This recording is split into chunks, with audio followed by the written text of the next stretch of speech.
نور. انا اكتشفت اكتشاف رهيب. شايف ايه بقى يا عم العبقري؟ انا اكتشفت ظاهرة تهز اركان الفيزياء المنزلية اللي احنا فيها دي، ما تستغربش. يا راجل. سميتها بقى ايه؟ القهوة المتحركة نحو موج ثابت في الرياح المتذبذبة. بتتكلم على القهوة اللي انا بشربها؟ بالظبط. انا بقى لاحظت ان المروحة بتهب من ناحية الشمال بتدفع القهوة شرب، بينما لما بتعود يمينا بتكون موجات كونية على سطح القهوة. يا ابني دي مراوح، وحد قالك ان دي موجات جرافيتي؟ على فكرة انت عندك مشاكل مع المروحة دي بقالك اسبوع. ها؟ انا بقى زي جاليليو اتريقوا عليه لما قال الارض بتلف. انا بقى بقول لك ان القهوه بتتنفس. عارف، انا شفت بخار طالع. جاليليو لا يا حبيبي، ده بس سخن شوية عشان حضرتك سايب ساعتين القهوة على النار طالع من غير وش، ناقص تحط وشك جواها. ايوه، الحراره دي بقى نقطه الانتراء التانية في نظريتي. هل العلم لم يرى الاشياء البارده؟ هل بقى العلماء عودك يخشون النار؟ لا تخاف على القهوة أكتر من العلم والدين دلوقتي. طب بص، هما دخلها المطبخ وأنت بتكتب نظرتك الروعة كتير.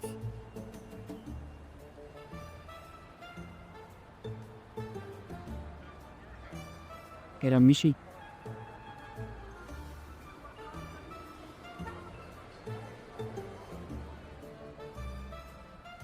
ناس أغبياء.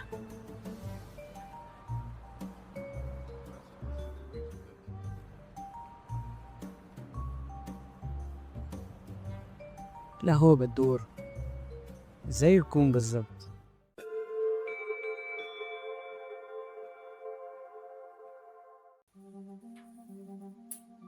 أهلا بكم في حلقة جديدة من برنامج تفكيك. سنة 1925 في ولاية تينيسي في أمريكا حصلت واحدة من أعجب وأغرب القضايا اللي اتسمت وقتها بمحاكمة القرد أو The Scopes Trial. مدرس علوم اتهموه إن هو بيدرس نظرية التطور جوه الفصل. ناس أول ما عرفت الخبر الدنيا قامت وما عادتش، اعتبروا ده تعدي على الدين، وإزاي تشرح حاجة أصلا ضد الكتاب المقدس. وقتها المحكمة كانت حفلة، صحفيين وناس كله كان رايح يتفرج على المحاكمة بتاعت الراجل. والفكرة إن كل ده عشان سؤال واحد بس: هل الدين والعلم على طول ضد بعض ولا ممكن يتقابلوا عادي جدا؟ الدنيا وقتها فضلت مولعة، الموضوع اتحول من بين محاكمة مدرس لمناظرة بين الإيمان والعلم. يعني تخيل ده عشان شرح نظرية علمية اتعمل فيه إيه؟ ما بالك أنت بقى بنظرياتك الجميلة اللي بعد الساعة 12 بالليل دي ممكن تعمل فيك بسببها إيه؟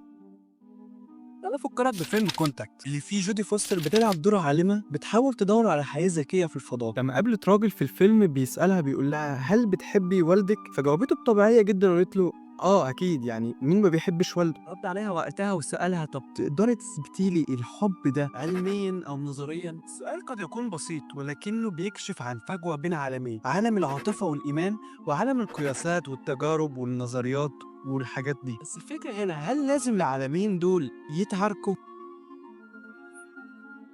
الإجابة لأ. طب احنا ليه أصلا بنفترض إن الدين ضد العلم؟ يعني مين قال إن الكنيسة مثلا ضد الميكروسكوب؟ يا جدع، ده احنا لو رجعنا للتاريخ هنلاقي إن اللي وضع قوانين الوراثة كان راهب، واللي اتكلم عن أول نظرية انفجار كوني كان كاهن. فاللي هنحاول نفهمه النهارده، هل الكتاب المقدس كان ولا زال ضد العلم، ولا ده بس فكر مشوش صوره لنا التاريخ والإعلام جوه دماغنا؟ للأسف أول حاجة بتيجي في بال الناس لما يسمعوا كلمة إيمان وعلم جنب بعض يقول لك بس دي منظمة، دي حرب، ما فيهاش نقاش. ده كمان في صورة مظلمة للعصور الوسطى بيقول لك إن هم كانوا بيحرقوا كل العلماء اللي كانوا يحسوا في كلامهم العلمي أو النظرية العلمية اللي بيقولوها سنة هرطقة. كمان كانوا بيرفضوا أي نقاش في اكتشاف علم جديد. لا، دول كمان كانوا بيرجموا أي حد بيقول إن الأرض مش مسطحة. بس الحقيقة غير كده خالص، وتعال أقول لك إزاي. في العصور الوسطى الكنيسة كانت الراعي الأساسي للعلم، والدليل على كده إن الجامعات وقتها كانت بتنشأ تحت اسم وراية الكنيسة ذات نفسها. وأقدر أديك أمثلة واضحة وصريحة زي جامعة أوكسفورد كنيسة، وجامعة باريس كنيسة برضه. رهبان زي روجر بيكون بعض المؤرخين بيعتبروه هو من أول وضعي أساس المنهج التجريبي أصلا. وقتها كانوا بيشتغلوا على تطوير المنهج قبل ما نيوتن حتى يتولد. كان في نظام وقتها كان اسمه السكولاستيك، شفت اللانجوج بتاعت كابتن جيم، وده كان منهج فلسفي ولاهوتي بيعتمد على المنطق والتحليل العقلي، ده غير انه كان معمول عشان يفهم الايمان بالعقل ذات نفسه. بص كده روحة مدرسة اثينا اللي فيها ارسطو وافلاطون بيتمشوا وسط علماء وفلاسفه. اللوحة دي كانت مرسومة جوه الفاتيكان، تخيل. معنى كده إن الكنيسة كانت بتحتفل بالفكر. هنا الكنيسة ما كانتش بتخاف من العقل، دي كانت بتدرسه. طب خلينا ناخد أشهر مثال لعالم وقف قدام الكنيسة بسبب نظرية علمية هو اتكلم عنها أو اكتشفها بمعنى أصح. جاليليو الإيطالي اتكلم عن إن الأرض هي اللي بتدور حوالين الشمس، وقتها وقف قدام الكنيسة كلها، والكنيسة اعتبرت كلامه ده كله هرطقة وكله غلط، لأن وقتها كان معتقد إن الشمس هي اللي بتدور حوالين الأرض، وإن الأرض هي مركز الكون كله. فوقتها بالنسبة للكنيسة كلام جاليليو ده كله غلط ومفهوش أي نقاش. فالمتعارف عليه إن الكنيسة حبست جاليليو بسبب النظرية دي، لأن النظرية دي بتخالف المعتقد اللي بيقول إن الأرض هي مركز الكون زي ما قلنا. بس القصة المتعارفة دي مش كلها صح، يعني ممكن دول بنسبة 50% صح. جاليليو ما اتحبسش بسبب انه قال النظرية دي، جاليليو اتحبس بسبب الاسلوب اللي قال بيه النظرية قدام الكنيسة. يعني دلوقتي يمكن في حرية اعلام ورأي، يعني جاليليو لو كان عايش في زماننا كان زمانه فاتح لايف تيك توك وبيغني ظلموني وثبت نظريته على فيديو يوتيوب، ولكن وقتها ما كانش في حرية رأي نهائي، لان الكنيسة وقتها كانت خايفة ان اي رأي ممكن يتقال ممكن يسبب هرطقة جوه الكنيسة. كمان الكنيسة وقتها كانت بتمر بفترة الإصلاح الأوروبي اللي كان بيهدد الكنيسة بشكل كبير قوي بسبب الحاجات الكتير اللي مرت بيها أوروبا في الوقت ده، وكمية المشاكل اللي مرت بيها الكنيسة الأوروبية في الوقت ده. جاليليو كان ممكن يتناقش في النظرية بتاعته بهدوء وباحترام للكنيسة، ولكن مشكلته واللي وداه في داهية إن أسلوب النقاش بتاعه هو داخل خناق، هو داخل بعصبية وبعند وبعنف، ده اللي خلى الكنيسة وقتها تاخد ضده إجراء الحبس. ده غير بعض المصادر اللي بتقول إن جاليليو اتكلم عن الكنيسة بشكل وحش وقتها، وقال إن هي هتفضل طول عمرها متأخرة وعمرها ما تتقدم وهتفضل واقفة مكانها مش هتتطور. فزي ما قلنا هنا هو اتحبس بسبب الوقت والأسلوب، الاتنين ما كانوش مناسبين.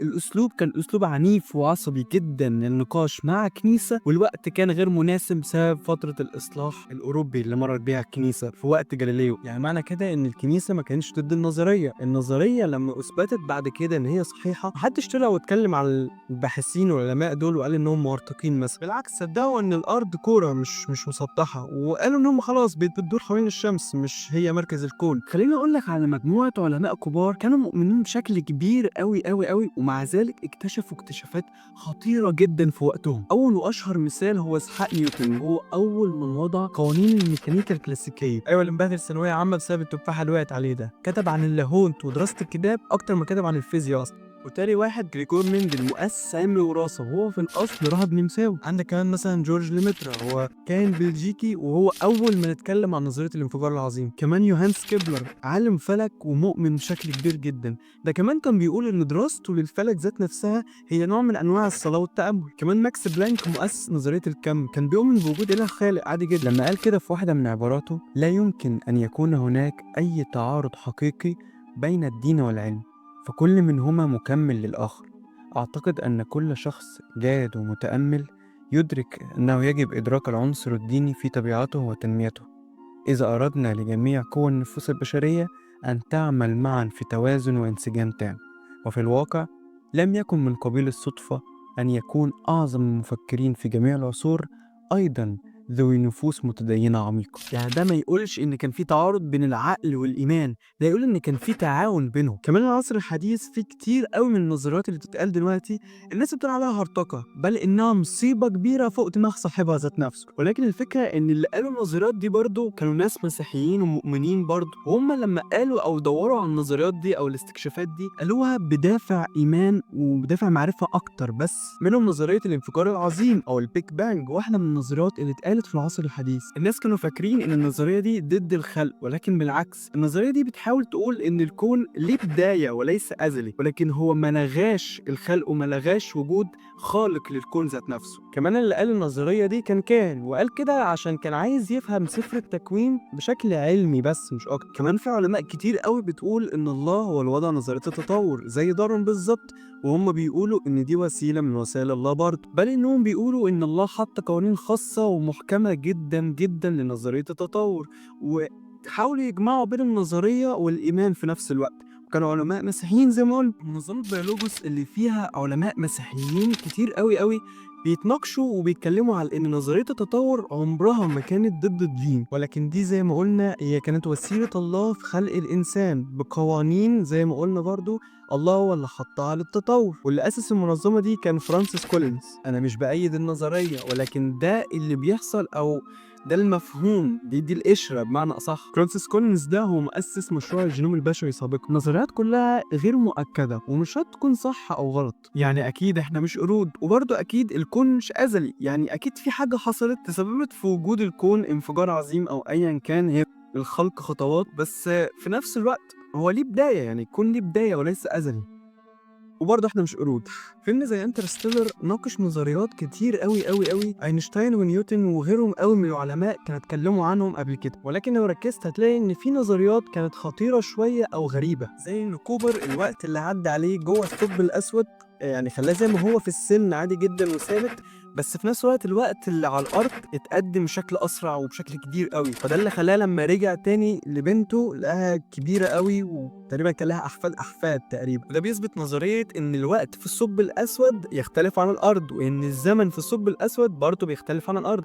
فانت كده بتلعب في قوانين الزمن اللي هو المفروض قوانين أساسية حطها ربنا صعب اختراقها أصلا، بس ده ما يكتبش نظرية، بل يخلينا نتعمق أكتر في الحتة دي ونتعمق أكتر في الزمن ذات نفسه، الزمن اللي ممكن ما يكونش ليه قانون ثابت وممكن يكون هو ذات نفسه مش ثابت. زي مثلا قصة الراهب اللي مشهورة جدا اللي راح يوم واحد بس مع ربنا رجع عليه إن عدى من الوقت 100 سنة على الأرض. فهنا ممكن نقول إن ربنا حط استثناءات للزمن يخليه مختلف من حالة لحالة، من الثقب الأسود للأرض، من الثقب الدودي للثقب الأسود للأرض. دي كلها اختلافات ونظريات وحاجات كتير قوي ممكن تكون استثناءات في القانون اللي حط ربنا للزمن. عامة النقاشات في النظريات دي خطير شوية، ولكن في الأول وفي الآخر دي نظرية، وبرضه النظريات مفروض ما تناقضش الإيمان أو تلغي وجود الإيمان أو الدين أو الله، لا هي بس بتكون محاولة مننا إن احنا نفهم الدنيا اللي حوالينا ماشية ازاي او ايه القوانين اللي ماسكة كل حاجة في الدنيا. ما هو اكيد كل حاجة ليها قوانين. وفي مسلسل بلاك ميرور رغم السوداوية اللي فيه لكنه بيناقش حاجات مهمة قوي زي الروح والوعي والخلاص، حاجات الكنيسة اصلا مهتمية بيها من زمان قوي، وكلها كانت بتتناقش في المسلسل بشكل علمي وبشكل يعني التكنولوجيا بقى والتطور والحاجات دي كلها واستكشافات ونظريات لعلماء كتير قوي فهم حاولوا يدمجوا بين الحتة دي وبين حتة الوعي والروح والخلاص. الأسئلة الوجودية دي كانت دايما بتتسأل في المسلسل ده. الفكرة ان كمان الكنيسة مش بس كانت مهتمية بالحاجات اللي اتقالت في المسلسل زي الروح والوعي والخلاص، بل بالعكس هي اتكلمت ونشرت بحوثات كتير قوي عن الحاجات دي.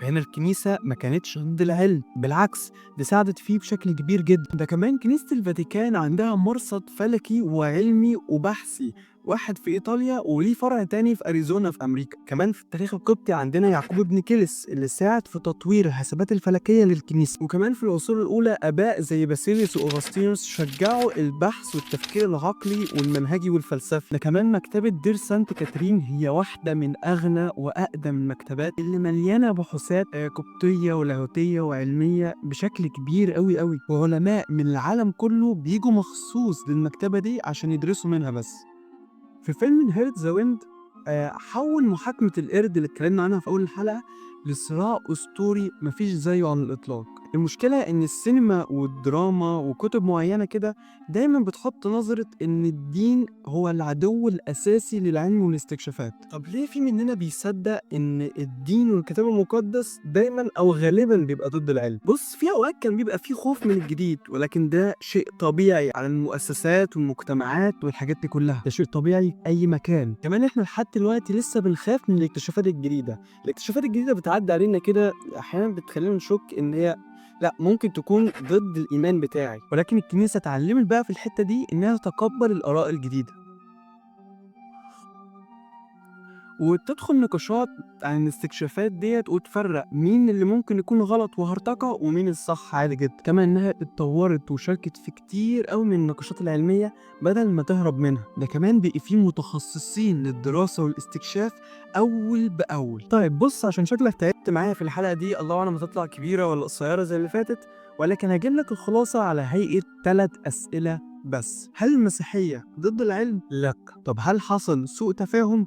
طبعا. طب هل هنعرف نعيش مؤمنين وعلماء في نفس الوقت ونعرف نوفق بينهم؟ ايوه اكيد، لو اتناقشنا من غير خناق، حتى لو الكلام يبان انه هرطقة ممكن نتناقش فيه، ولو غلط نصححه، بس برضه من غير خناق. لو رجعنا للعلماء اللي اتكلمنا عليهم في اول الحلقه هنلاقي ان واحد زي جريجور مندل هو بس ما كانش راهب نمساوي، بل انه كان بيحب يدرس في كتب اللاهوت وكتب العلوم القبطيه بشكل كبير قوي، بل انه كان بيكرس جزء من يومه وحياته دي بانه يدرس اللاهوت جوه الدير. ده طبعا قبل ما يبدا بحوثاته على نبات البازلاء ويخترع لنا قوانين الوراثه. ده غير انه بعد ما درس واكتشف قوانين الوراثه دي حاجه خلته يتعمق او يتامل اكتر في ازاي ربنا عظيم في القوانين اللي حطها حواليه. بمعنى اصح، عشان حاسس ان انا اتلخبطت كتير في الكلام، هي الارض دي بتشتغل ازاي من حواليه، القوانين اللي حطها ربنا هي عباره عن ايه. مش عارف والله ايه البازلاء دي، ما اسمها بسله يا جدعان عادي.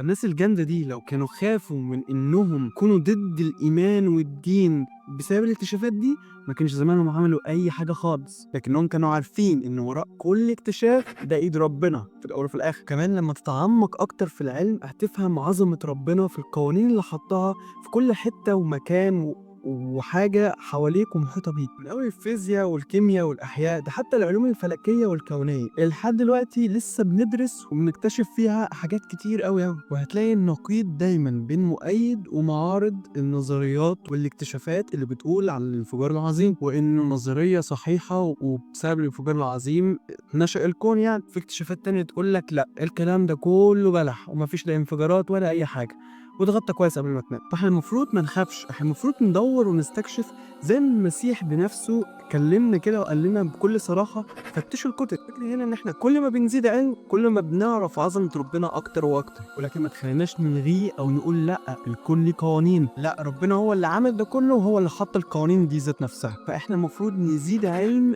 بايمان. حاول توزن كده دايما بين الاثنين، العلم والايمان. مش كل النظريات والاستكشافات تبقى ضد الدين والكتاب المقدس. عشان كده احب اقول لك ان الاثنين، العقل والايمان، بيخلونا او بيساعدونا نفهم الحقيقه بعقل متواضع وقلب مفتوح. ده لو عرفنا نجمع بين الاثنين في نفس الوقت، الايمان والعقل. حتى عندك يمكن من اشهر البرامج على التلفزيون المصري هو برنامج الدكتور مصطفى محمود العلم والايمان. واخد بالك، العلم والايمان الاتنين مع بعض، ها، عشان بس ما تفصلش بينهم، ده ما ينفعش تفصل بينهم اصلا. فانا احب اقول لك روح اكتشف يا اخويا وطلع نظريات علميه، ويعني بس يمكن على الله تنفع، على الله تفلح، بدل ما انت بتراكم اي حاجه تيجي قدامك كده. انا واثق انهم لو قالوا لك روح اعمل شاي هتراكم برضه. بس يعني معلش، حاول تدور على النظريات دي وتكتشف علشان تعرف قد ايه ربنا عظيم.